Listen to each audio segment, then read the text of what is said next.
New Testament author who actually talks about Elijah, and it's James. And one of the interesting things about James is that he's actually the half-brother of Jesus. And what James tells us about Elijah is this. He said, Elijah, he was a man just like us. I don't know about you, but to me, that's a pretty remarkable thing. And maybe as we continue to dig into the story of Elijah and we learn more about him and who he was, maybe it will become more of a remarkable thing to you as well. But we can relate with Elijah. Elijah, he had highs and he had lows. Elijah, he had victories and he had defeats. He had seasons of joy and he had seasons of heartbreak. He knew success and he knew failure. He had questions. He had concerns. He had doubts, just like us. And the most incredible thing of all is this, is that God used him in remarkable ways. Elijah, he had no more or no less ability than you have or than I have. But instead, he had moments of great bravery. He had moments of great faithfulness. He had moments that allowed him to get in on God's redemptive story. And I can tell you from the bottom of my heart, what I want for each and every one of us this week is for each and every one of us to begin to have more moments of great bravery. I want each and every one of us to have more and more moments of great faithfulness. I want us to become humble enough to hear from God, yet bold enough to respond to God. I want us to be a group of people that will recognize that God is already moving in this world. And God is inviting every single one of us to get in on what he's already doing. And that's what our job is as Jesus followers. Is to get in on what God is already doing instead of expecting God to get in on what we are doing. Mark Twain, the famous author, he was quoted as saying this: "The two most important days in a person's life are the day they were born and the day they figured out why." The two most important days in a person's life are the day they were born and the day they figured out why. And right now, in our story, Elijah is right in the middle of finding out his why. Elijah's work, the work of a prophet, it wasn't an easy job. It was a lonely job. It was a difficult job. As a prophet, it meant that you were unpopular. It meant that very quickly you had to gain an understanding of what pain and loneliness truly was. And then this is huge for the life of a prophet. It also meant that you had to learn what it means to be dependent on someone other than yourself. And it's in this place today that God says to Elijah, and I believe it's in this same place today that God says to us, I will be your provider. I will be forever faithful. You can trust me. If you have your Bibles today, you can go ahead and open up to 1 Kings chapter 17. If you have a Bible app on your phone, go ahead and go to 1 Kings chapter 17. If you do not have a Bible app on your phone, or if you're not allowed to have a phone, but if you have a phone, go ahead and get the Bible app on it and follow along with what we're talking about this week. There's something called YouVersion Bible, and it has all the translations you could ever want, and it would be a great, great resource for you to have this week. So as God continues to prepare Elijah for everything that he has laid out before him, it says this, beginning in 1 Kings chapter 17, verse 7. Sometime later, the brook dried up because there had been no rain in the land. And then the word of the Lord came to Elijah. And this is what he said: "Go at once to Zarephath in the region of Sidon and stay there." Go directly into the heart of pagan worship and stay there. Why? Because I have directed a widow there to supply you with food. So here we are. Elijah's story is continuing to evolve. He was called by God to go to this brook, and God provided everything that he needed in this brook, but eventually the brook dried up. And if Elijah, we know that he's just like us, and so you have to wonder if he began to ask questions, right? God, you sent me to this place. I was obedient and I followed you to this place, but now I'm in this place and all of a sudden your provision has all dried up. And so God comes and he calls him. He says, okay, Elijah, I want you to go somewhere else. Okay, God, where do you want me to go? I want you to go to the heart of pagan worship. I want you to go to the epicenter of the place where you will be despised more than anywhere else. Here's something we need to learn.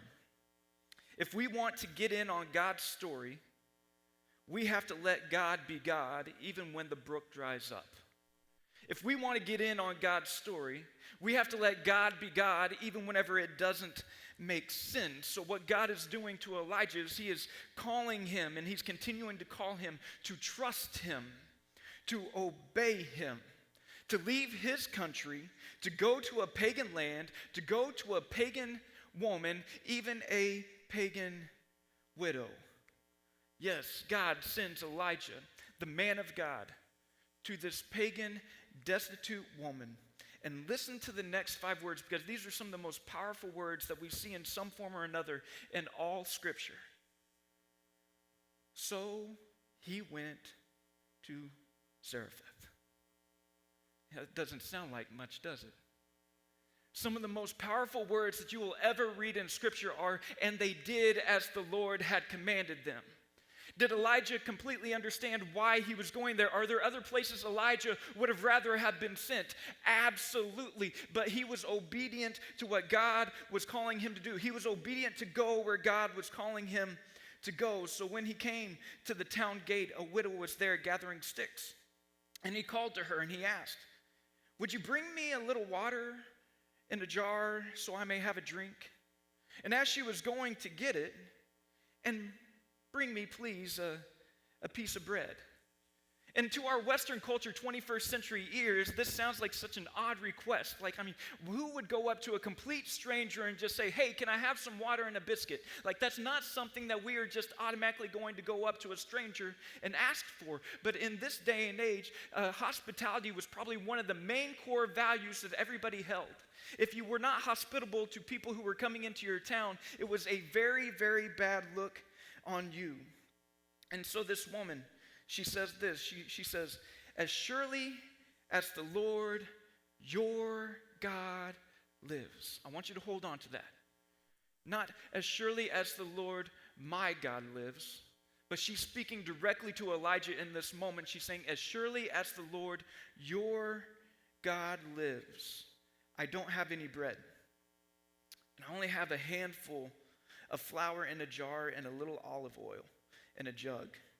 I am gathering a few sticks to take it home and to make a meal for myself and my son, that we may eat it and die."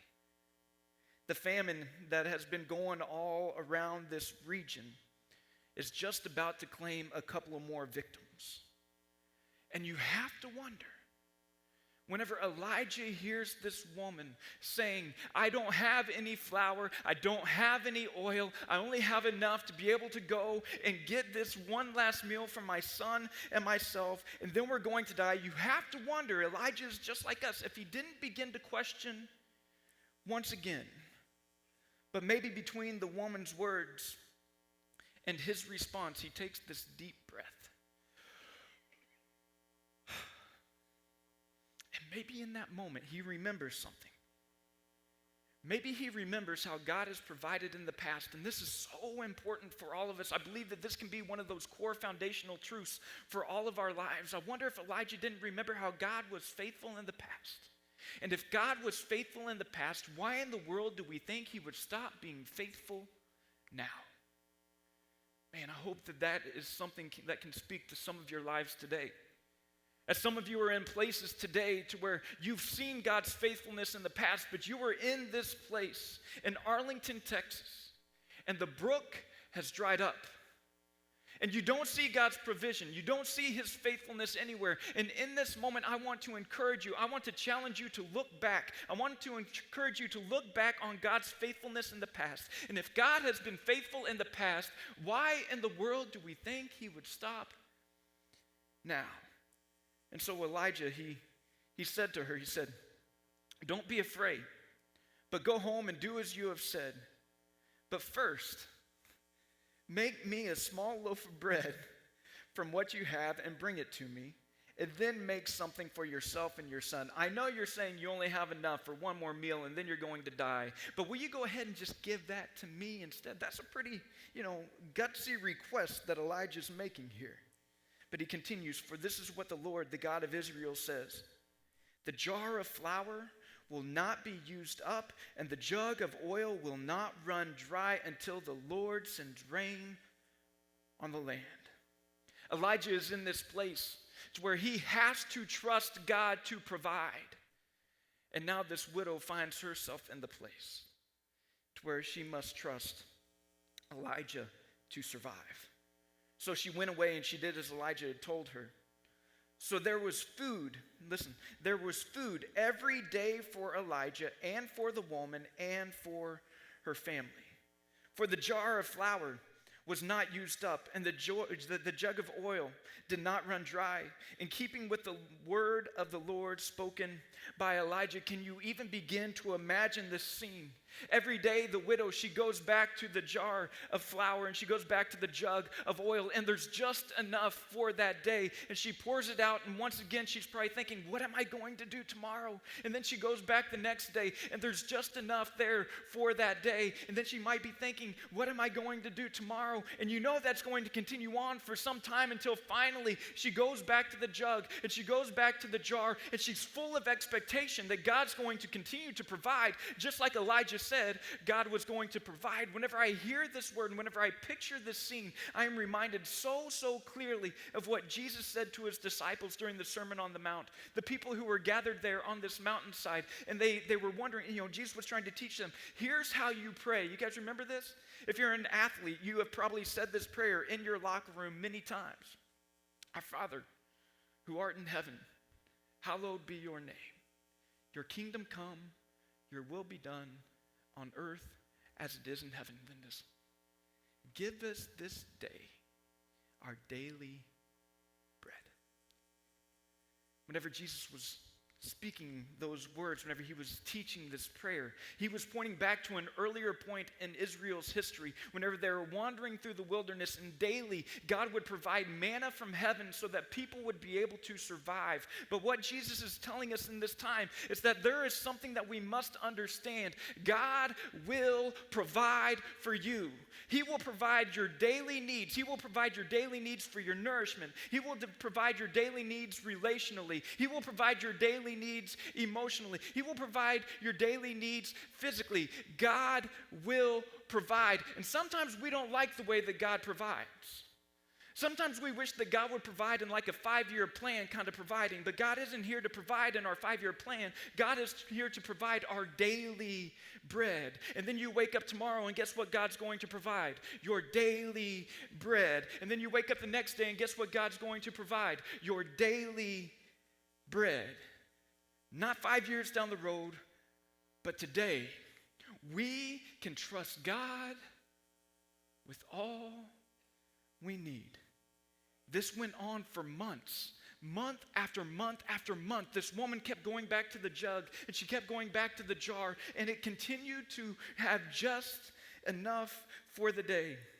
And you have to believe that every day that this continued to happen, that Elijah's trust in God and his provision, it continued to grow just a little more and a little more.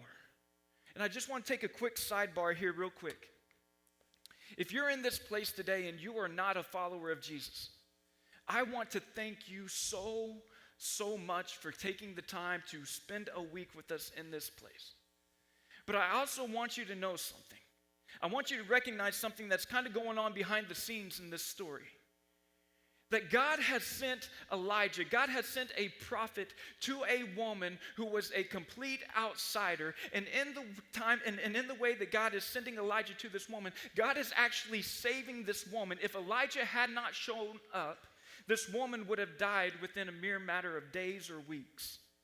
But instead, God sent this woman to an outsider, to a pagan worshiper, and he saved her. And this week, if you are not a follower of Jesus, God is doing the exact same thing in this place. He is coming to you, and he is sending messages to you, and he is surrounding you by a group of people And he is wanting you to know that he is here to provide for you. He is here this week to save you. And what happens next in this story is something that we all understand so well. That even in the midst of God's great provision, tragedy can strike. Mike, he talked about what happened with CIY just a couple of weeks ago. In the midst of doing what God has called you to do, tragedy can still strike. So sometime later, the son of the woman who owned the house became ill. He grew worse and worse, and he finally stopped breathing. And the woman, the widow, she came to Elijah and she said, "What do you have against me, man of God? Did you come to remind me of my sin and to kill my son?" "Give me your son," Elijah replied. And he took him from her arms and he carried him to the upper room where he was staying, and he laid him on his bed. And then he cried out to the Lord, "Lord, my God, have you brought tragedy even on this widow I am staying with by causing her son to die?" At this point in time, Elijah's questions that he's had, what I believe he's had throughout his entire story, they no longer stay eternal. Instead, now he begins to verbalize the questions that he has, and he verbalizes it like this: "God, did you really do this? God, is this really what you did? God, did you?" And one of the things that I love about what James, the brother of Jesus, has to say about Elijah is whenever he's talking about Elijah, he's talking about him in the context of prayer. And right here we see this man of great prayer. Even Elijah didn't always have the right answers or the full understanding of God's purposes. All he could say in his prayer is the same thing that sometimes is all that we can say in our prayers. "God, did you? Is this really what you've done? Is this really the plan that you have? Did you really bring me to this place for this purpose, for this end?" And one huge lesson that we've already learned from Elijah's story is this: if you want to trust God, you have to be willing to experience some unwanted pain. If you want to trust God, you have to be willing to experience some unwanted pain. We've seen it at the brook drying up. We've seen it at being sent to Zarephath in the region of Sidon, and now we see it in this woman's dead son.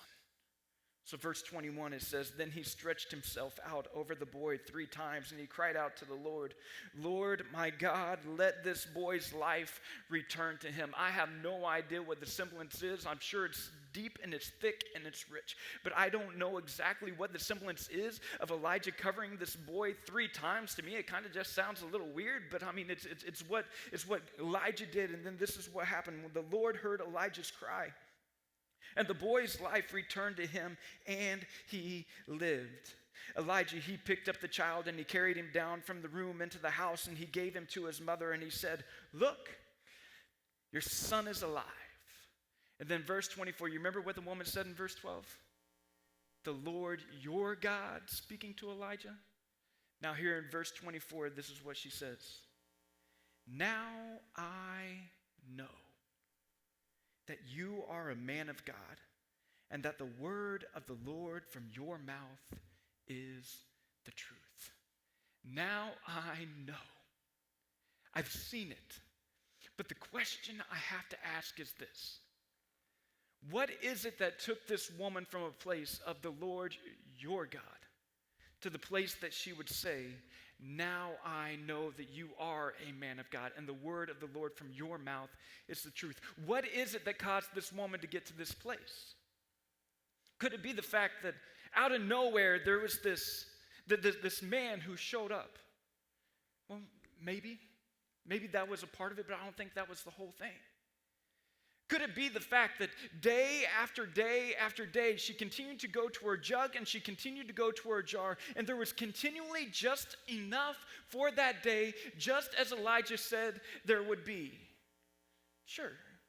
I think that probably played a part into it, but I don't think that was the final key. Do you want to know what it is that made this woman go from the place of Elijah, this is the Lord your God, to the place of being able to say, now I know that you are a man of God and the word of the Lord from your mouth is the truth? Do you want to know what took her from point A to point B? Resurrection. Resurrection. And do you want to know, church, why we can stand on this stage and we can tell you, even whenever it doesn't make sense, you can trust that God will provide? Resurrection. It's because Jesus, who in his very nature God did not consider equality with God something to be used to his own advantage. Instead, he emptied himself. He made himself nothing. He made himself into human likeness. He made himself become obedient. He humbled himself. He became obedient to death, even death on the cross. The reason we can stand on this stage and tell you that you can trust God is because Jesus lived, Jesus died, and then Jesus was alive again. And if that's true, church, that changes everything. And this is one of the things I'm going to talk about during the top 3 today. I'm going to spend a lot of time on this, so I want to invite you, please come, because you can have complete confidence that this is the truth. This isn't just something that gets talked about at your church on Easter Sunday. This is a historical event that has eternal consequences for your life. You can know it. You can believe it. You can allow this to be the foundation of your life, that you can know that no matter what's taking place, I can trust God to provide. You can know that no matter what you are facing today, that so often, whenever things look their worst, God is often up to his best. How's your life? As you begin this week, where are you? How are things going? Are you struggling? Are you hurting? Are you lonely? Are you broken?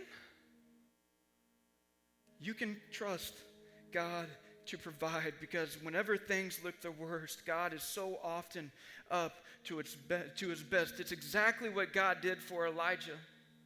It's exactly what God proved through the resurrection of Jesus. And it's exactly what the hope is that we still get to carry today.